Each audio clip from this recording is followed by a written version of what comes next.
Le coronavirus peut se transmettre d'une personne à une autre. Lavez-vous les mains très régulièrement et correctement avec du savon et de l'eau. Utilisez un gel désinfectant. Toussez ou éternuez dans votre coude. Utilisez des mouchoirs à usage unique. Jetez-les ensuite à la poubelle. La vie ne tient qu'à un fil. Il vaut mieux prévenir que guérir. Ensemble, disons stop à la propagation du coronavirus. Salut, bienvenue aux classes digitales qui prend en compte les classes de CM2, 3e et les classes de terminale. Moi, je me nomme Princias Kossou, professeur de mathématiques, et j'aimerais m'entretenir avec nos apprenants de la classe de 3e sur une séquence de la SA2 de notre programme en mathématiques, c'est-à-dire la séquence qui parle de la session plane.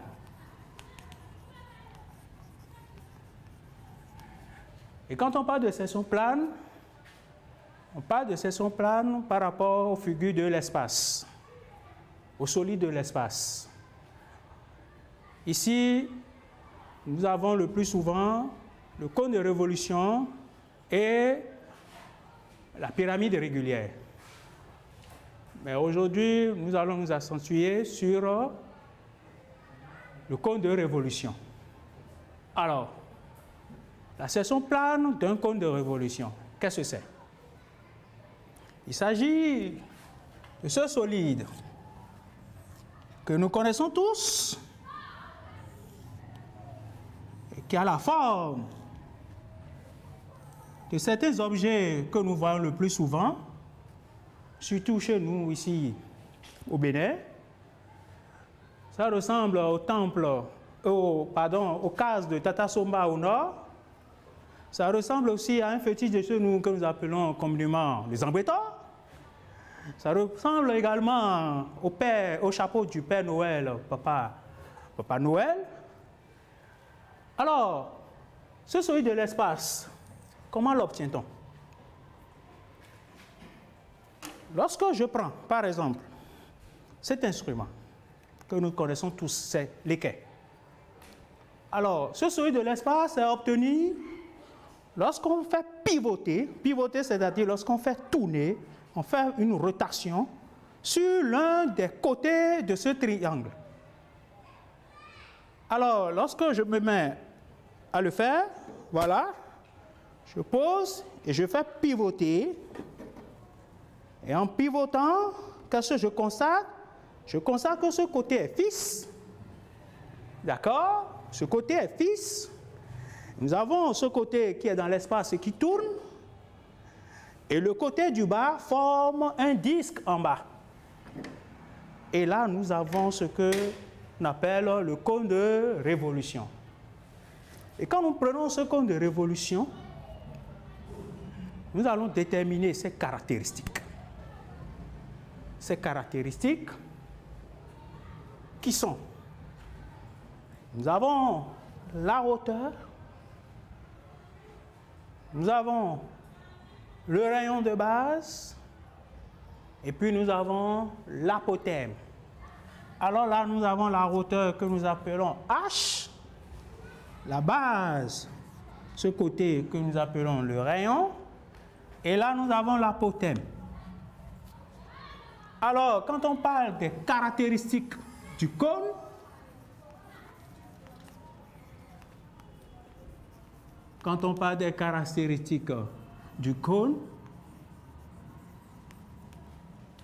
on a 2 points. Le rayon de base, appelé R. Nous avons la hauteur nommée H. Et enfin, l'apothème nommé petit a.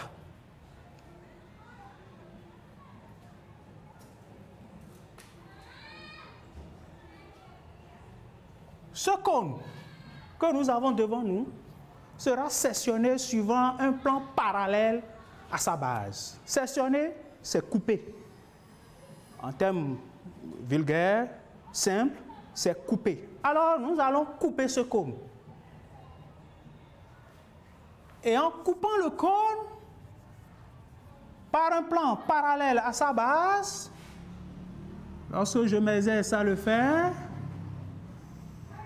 voilà, j'obtiens encore un nouveau petit cône en haut et une autre partie. Alors, quand je prends un cône sectionné, la petite portion qui se trouve en haut, on l'appelle cône réduit. Et la deuxième partie, on l'appelle tronc de cône.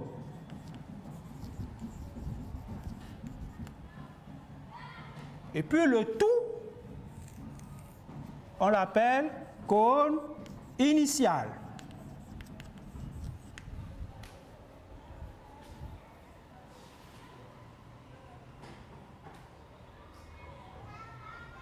Mais lorsque nous prenons ce cône initial sectionné, tout à l'heure je viens de dire, on retrouve un petit cône en haut appelé cône réduit, qui a aussi ses caractéristiques. Le rayon est appelé R', la hauteur est appelée H', et l'apothème est appelé A'. Par contre, pour le cône initial, on parle de rayon R, d'apothème A, et la grande hauteur, c'est H. Alors, avec le cône, on a un cône réduit et on a un trou de cône. Nous allons voir les formules. Nous allons étudier les formules. Nous allons démontrer les formules. Et comment retenir ces formules sans avoir recours à nos cahiers de cours, ce sera l'objet de notre entretien. Alors, lorsque je prends le cône sectionné, suivant un plan parallèle à sa base, cela nous permet de calculer ce que nous appelons calcul de l'échelle de réduction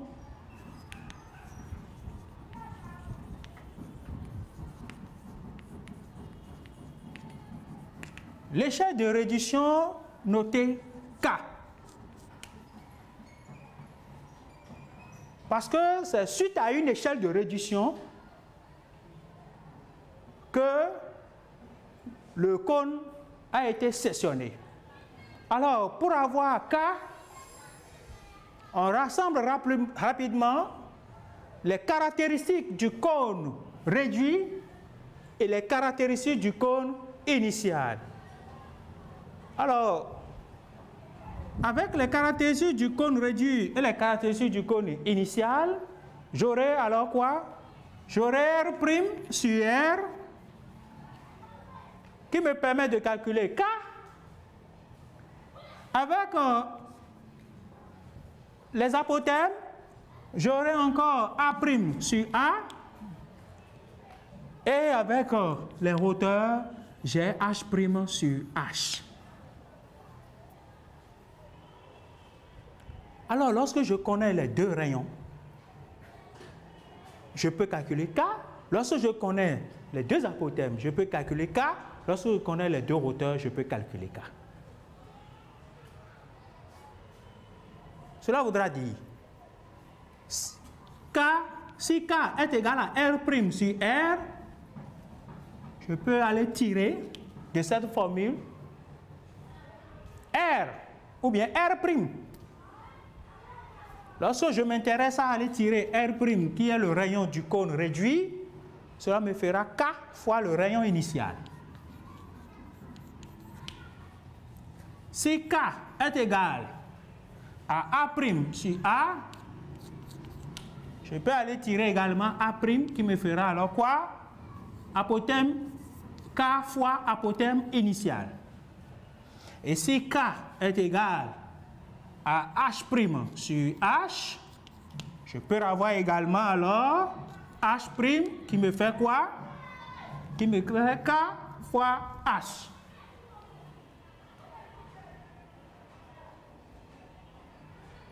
Donc, à partir de cette formule de l'échelle de réduction, je peux déduire les caractéristiques du cône réduit qui font R', A' et H'.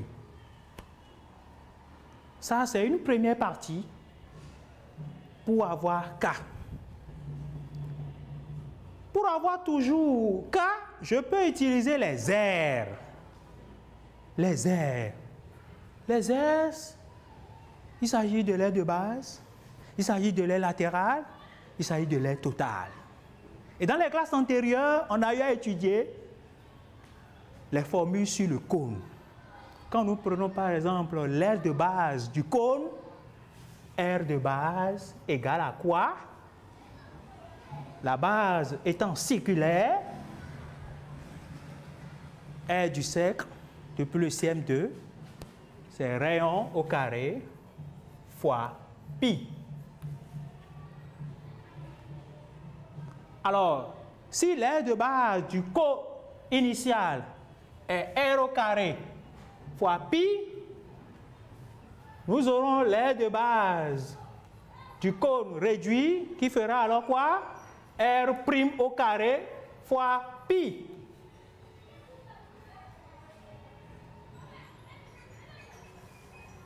Nous avons aussi les latérales. Quand on parle des latérales du cône, on fait recours à quoi? À une petite formule qui ressemble à un cri d'oiseau que nous appelons Pira, pour ne pas dire Pi-Ra. Pi fois rayon fois apothème. Alors, pour les latérales initiales, on parlera de quoi? De pi, R', A'. Lorsque je veux faire R total, nous savons que l'aire totale cumule l'aire latérale plus l'aire de base. Du coup, R total, ça fait R latéral plus R de base. Et quand je remplace les formules, de l'aire latérale, c'est pi rayon apothème plus l'aire de base, c'est R au carré fois pi. Là, j'ai deux thèmes. Là, j'ai deux thèmes. J'ai ce premier terme, j'ai le second terme. Et quand je regarde ces deux termes, ils ont des choses communes. C'est-à-dire, là, j'ai pi et rayon. De l'autre côté, j'ai encore pi et rayon. Donc, en factorisant, je mets quoi en facteur? Je mets pi et le rayon en facteur. J'ouvre une parenthèse. Et qu'est-ce qu'il me reste dans le premier terme? Quand je dégage pi et r, il me reste le a, que je recopie bêtement. Et de l'autre côté, j'ai r au carré pi, j'ai déjà dégagé un r et le pi, il me reste un r. Alors, pour ne pas utiliser cette formule de l'aire totale, je peux directement avoir aussi cette formule de l'aire totale du cône qui me fait pi fois rayon, facteur de l'apothème plus le rayon. Alors, cette formule est pareille aussi pour l'aire totale du cône réduit. Donc, lorsque je connais les aires, je peux aller calculer aussi l'échelle de réduction K. Et nous savons tous que quand on calcule l'air, quand nous calculons l'air d'une figure, c'est toujours en mètres carrés ou en centimètres carrés. Ça dépend de l'unité. Du coup, K au carré me fera alors quoi? L'aire de base du cône réduit sur l'aire de base initiale. Ce qui fait encore quoi? L'aire latérale du cône réduit sur l'aire latérale du cône initial. Ce qui me fait encore quoi? L'aire totale du cône réduit sur l'aire totale initiale. Donc, en connaissant les aires, si dans un exercice on me donne les aires, je peux aller calculer K, mais au carré. Mais avec les caractéristiques du cône réduit et du cône initial, voilà ce que j'ai comme K. Ça, c'est encore une deuxième formule pour avoir la valeur de K. La troisième formule, c'est avec les volumes. Le volume du cône, lorsque je connais le volume du cône réduit et le volume du cône initial, on sait que V, ça fait l'aire de la base fois la hauteur du cône sur 3. Donc j'ai R de base fois hauteur sur 3.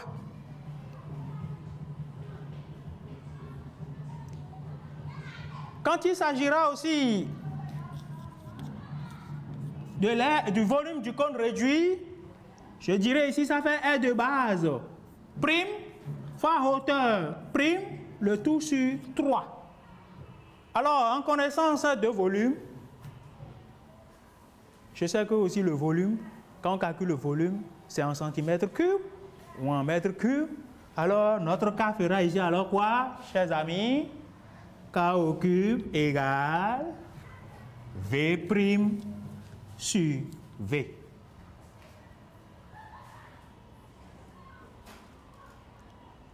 Alors, à partir de cette formule, je peux tirer V'.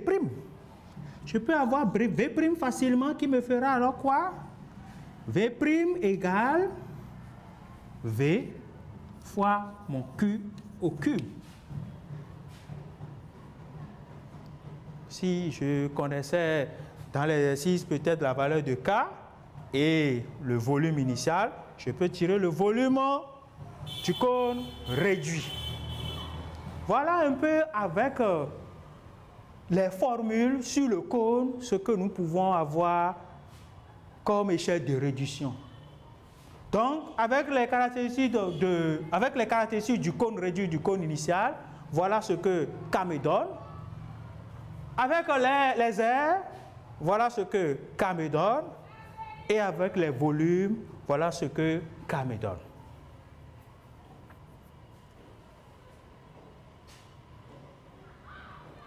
Lorsque nous évoluons, nous allons détacher. Je viens ici, je détache. Je vais détacher le cône réduit du tronc de cône et m'intéresser maintenant au tronc de cône.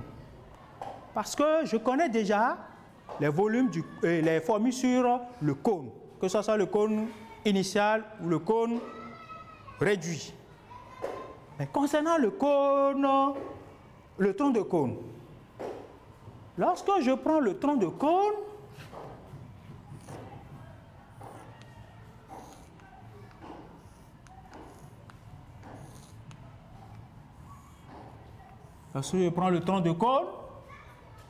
le tronc de cône a deux bases.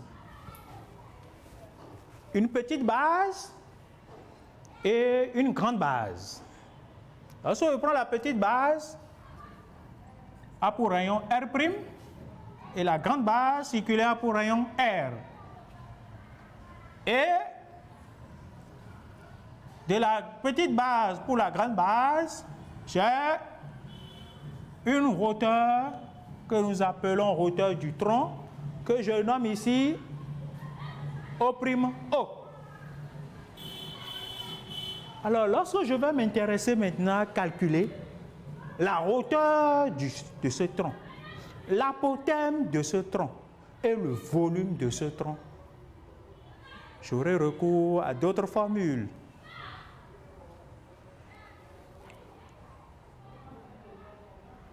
On vient de détacher le cône réduit du cône, du tronc de cône. Je veux m'intéresser au calcul de la hauteur du tronc.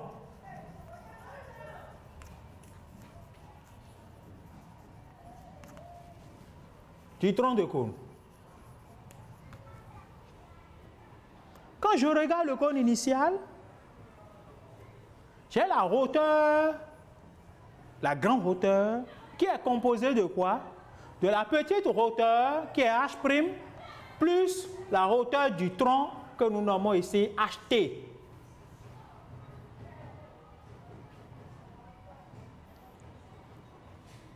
Hauteur, la grande hauteur est composée de cette hauteur plus celle-ci. Alors, mais ce qui m'intéresse dans cette formule, c'est la hauteur du tronc. Alors, pour avoir la hauteur du tronc, qu'est-ce que je fais? Hauteur du tronc me fera la grande hauteur moins la petite hauteur, en formule simple. Or, dans le calcul de K, j'avais posé comme quoi que K me fait quoi? H' sur H. Et que je peux tirer H' en fonction de H et K. Donc, je mets ici, or, H' me fait K fois H. Alors, je peux aller remplacer cette formule, cette valeur, pardon, de H' là. Alors, en remplaçant cette valeur de H' là, je me retrouve face à quoi? HT me fera alors H moins K fois H. Et là, je me retrouve face encore à une forme à factoriser. J'ai là un premier terme, j'ai là un deuxième terme. Et ce qu'ils ont en commun, c'est quoi? C'est H. Alors, j'ai ici HT qui me fera alors H que je mets en facteur. Et quand je dégage H de là, il reste quelque chose. Le plus souvent, ils disent qu'il reste 0. Non, il reste 1. Je mets là 1 moins, et de l'autre côté, il me reste K. Voilà une formule pour avoir la hauteur du tronc de cône. Donc, hauteur du tronc de cône, ça fait la hauteur initiale, c'est-à-dire la hauteur du grand cône, multiplié par 1 moins le K. Le plus souvent, le K est souvent inférieur ou égal à 0. Lorsque je veux m'amuser aussi à calculer l'apothème du tronc, ça c'est l'apothème du tronc, AT. Là c'est HT. L'apothème du tronc, je procède à la même chose. Calcul de l'apothème. Calcul de l'apothème du tronc de cône. Sur ma figure, voici le grand apothème, voici le petit, voici l'apothème du tronc. Alors, je fais la même chose. J'ai apothème initial égal à apothème réduit qui est A' plus apothème du tronc. Je vais tirer apothème du tronc. Apothème du tronc me fait alors quoi? Apothème initial moins A'. Or, quand je reviens ici, j'avais déjà déterminé à partir de K que A' me fait quoi? K fois A. Donc je mets ici A' égale K fois A. Cette valeur de A' trouvée, je remplace ça dans la formule ici. Donc j'ai ici AT qui me fait alors quoi? A moins K fois A. Je factorise. AT me donne quoi alors? Me donne A facteur de 1 moins K. Voilà encore une formule pour avoir l'apothème du tronc de cône. Je viens d'avoir la hauteur du tronc, je viens d'avoir l'apothème du tronc, Il me reste maintenant le volume. Pour avoir le volume, permettez-moi, chers amis, de nettoyer une partie du tableau. Pour avoir le volume,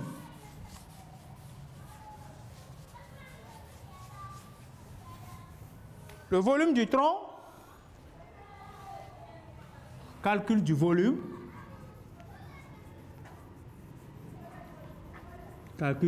du tronc, de cône,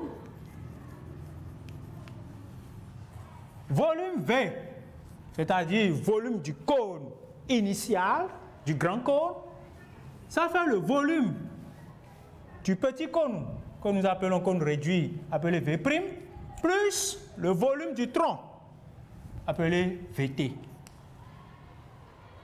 Je veux obtenir VT. VT me fera quoi? Me fera V moins V'. V moins V'.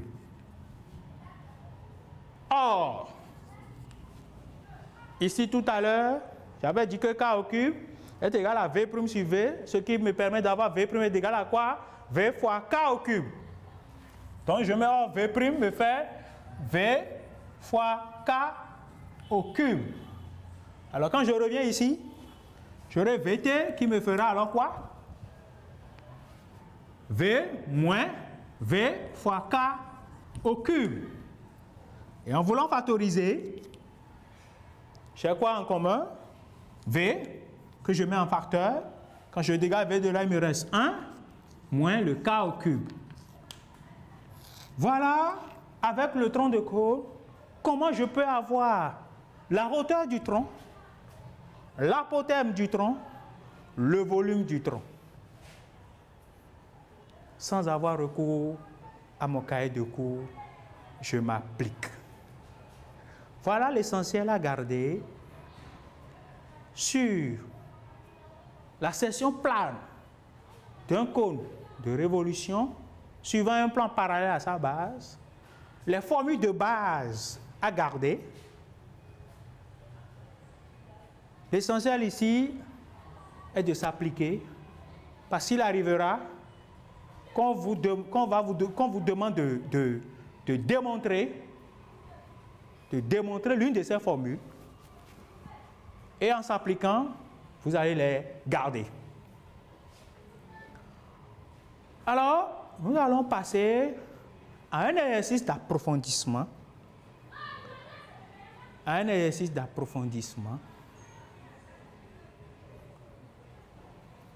un petit exercice d'approfondissement, de démonstration.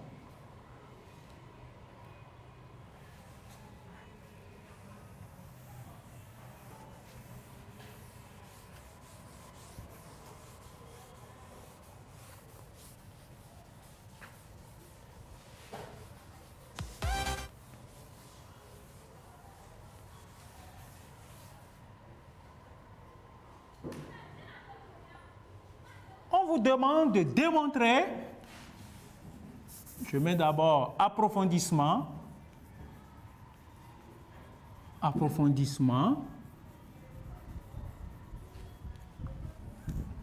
démontre que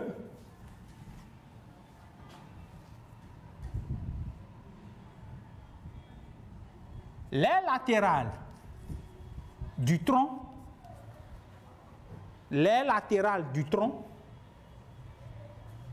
est égale à l'apothème du tronc fois pi, facteur de rayon plus rayon prime. C'est-à-dire quoi? L'apothème du tronc fois pi, facteur de la somme des rayons, c'est-à-dire le rayon réduit et le rayon initial.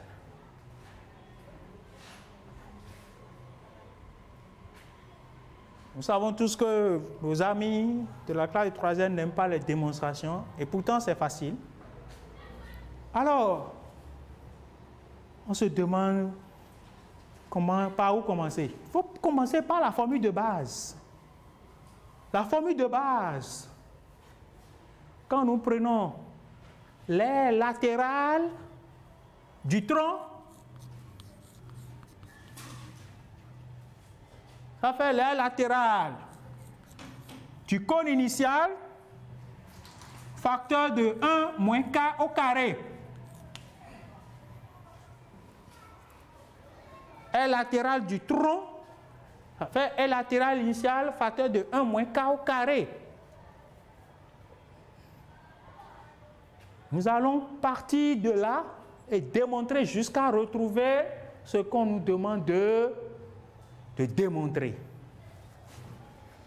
Alors, aire latérale du tronc égale. Quand je viens là, je connais la formule de l'aire latérale du cône initial. C'est pi RA. Pi fois rayon fois apothème. Je l'avais dit tantôt. Et quand je viens là, je suis face à une identité remarquable. A moins B, A au carré, pardon, moins B au carré. Et A au carré moins B au carré nous donne quoi? A moins B facteur de A plus B. Alors, il faut retenir ici que le 1 ici c'est 1 au carré, parce que 1 au carré donne encore 1.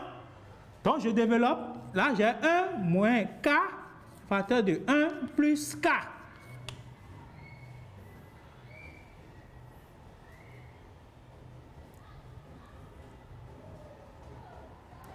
Et quand je regarde cette formule,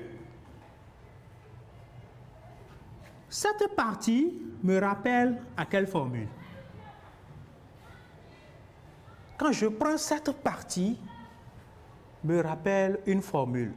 A facteur de, parce que c'est une multiplication, c'est pi fois rayon fois apothème, facteur de 1 moins k, facteur de 1 plus k. Mais quand je prends cette partie, ça revient à AT. Donc, j'ai apothème du tronc qui fait A facteur de 1 moins K. Ça veut dire quoi? Ça veut dire que cette partie, je peux remplacer cette partie par quoi? Par AT. Je mets ici d'abord or. AT est égal à A facteur de 1 moins K. Alors, je ramène AT là. Aire latérale du tronc me fera alors quoi? Pi, un rayon. Et là, désormais, j'ai AT. Facteur de 1 plus K.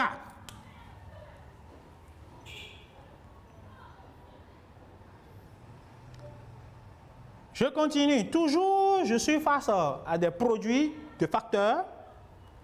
Lorsque je fais introduire le R, le rayon, je fais introduire le rayon, j'aurai la aire latérale du tronc me fera alors pi fois apothème du tronc. R va rentrer, R fois 1 donne R, et là, plus R fois K.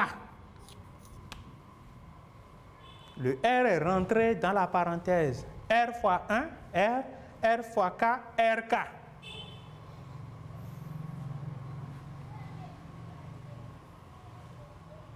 Or,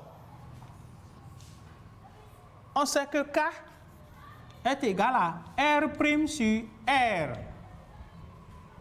Et quand je veux tirer R', j'ai R' qui me fait K fois R.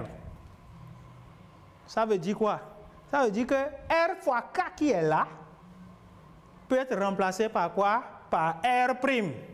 Et quand je reviens ici, j'ai R latéral du tronc égal à apothème fois pi.